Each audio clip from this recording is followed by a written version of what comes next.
Okay, here we go. So how to use this machine to make cord. Now you'll notice I've got a crochet hook. It's going to be really helpful because it just helps us to pull the yarn through where it needs to go. On the side of your machine there should be a little hole that you're going to thread the yarn through. So that is going to go through there.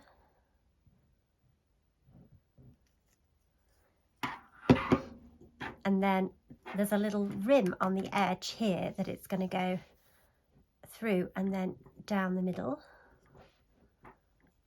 Okay, it's got to come out the bottom because your little machine will also come with a weight, and that weight you need to hang off the bottom because that tension from the bottom of the machine is really helpful. Okay, so I like to hold it this way round with the handle in my right hand so that I can turn the handle away from me. Now what you need to make sure is as it turns that the little pin is down, not up, and you want the first piece of wool to catch in the first hook and miss the second. So that's where the crochet hook comes in useful.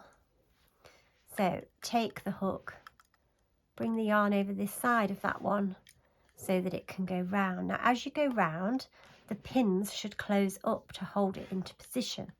So I've got to the third one and I want it to be caught on that one. Notice I've got a bit of tension on the yarn that's coming from the ball here. It just helps as you get started. When I get to the fourth one, I'm going to bring that over and then I can carry on going round. Now this is the important bit.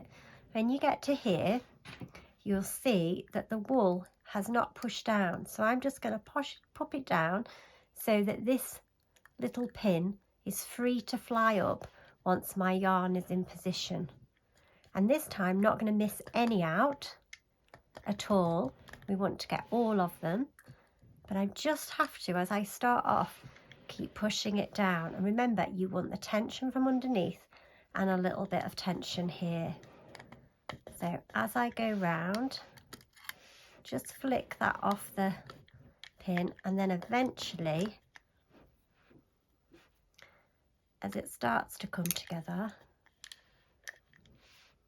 make sure your yarn is tucked in it. It begins to knit and eventually you'll start to hear a click as it goes around, and you know then that it's clicked off the pin. So just re-tighten up that bottom peg so that you've got the tension on it. Keep pushing that down until it does it itself, and now you'll start to hear a click.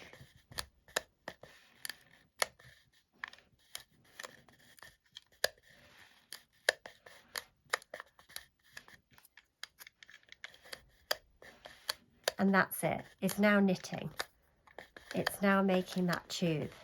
But you can, I wouldn't go super fast because you just got to make sure that every time it clicks off and collects the next yarn, and you've got to keep moving the peg so that it's pulling with tension from the bottom. If you let that hit the table and the tension goes, then it won't knit like it's knitting now. Okay.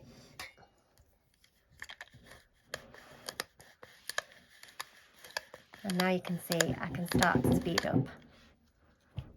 But it's much easier to do it not under a camera, and if you can let it just loosely swing away from the table. And that's as simple as that. And once you get going, you'll be surprised how quickly you can make yarn. So I'm going to unpeg that, take it off for you so that you can see. I'll just turn it the other way. It starts to pop off.